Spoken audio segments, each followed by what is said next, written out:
Good morning and welcome to 5 Minutes More with Pastor. It is Tuesday, November 24th, I believe.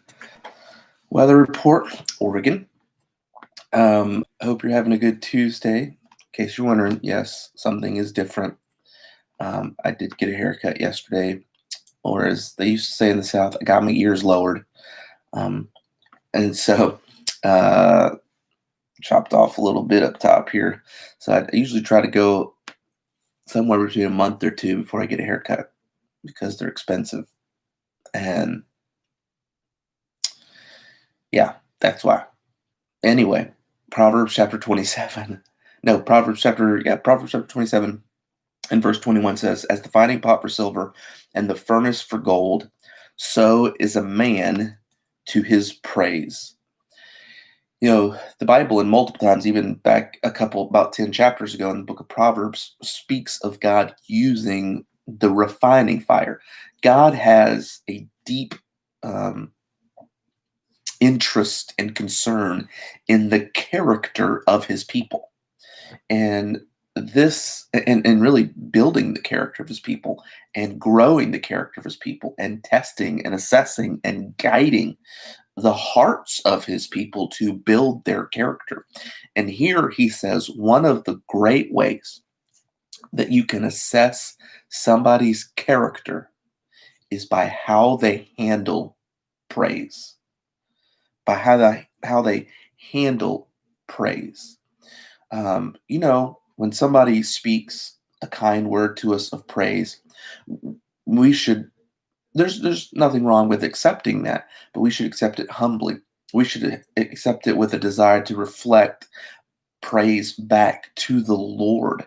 Um, Not to continue to toot our own horn or to continue to use it to speak more highly of ourselves.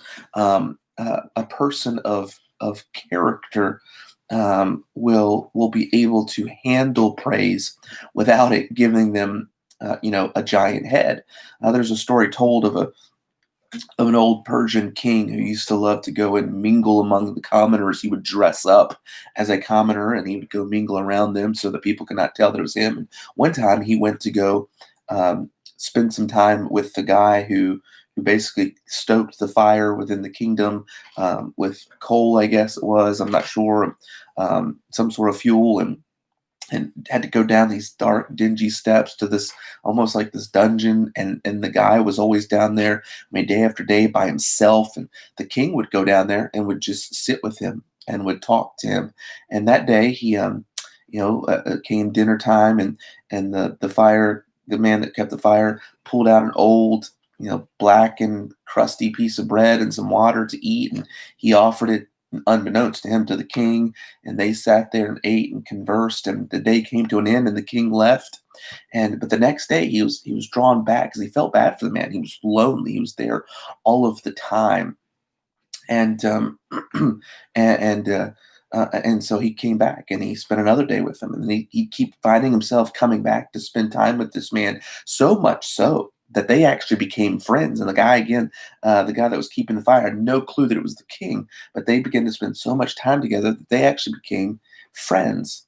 And finally, a day came where the king went, "I can't keep this secret anymore. I have to tell this guy who I am, and I want to offer him whatever he wants. He's become such a good friend. I know I can do anything to help him." And so he goes down there and he tells him, he reveals who he is to him. "I'm the king.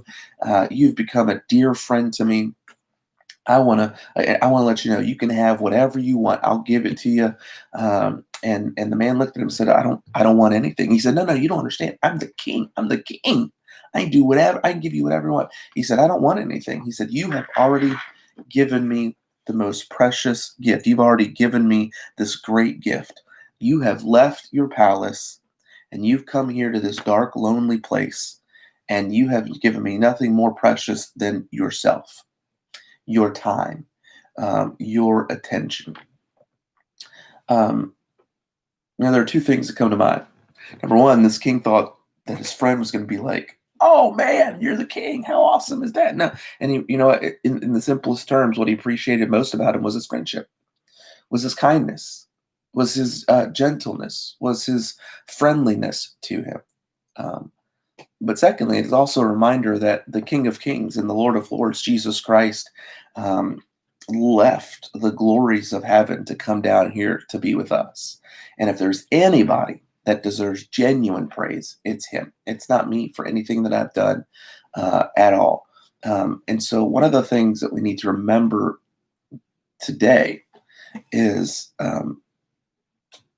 that how we handle praise and how we handle the way people think about us is a test of our character.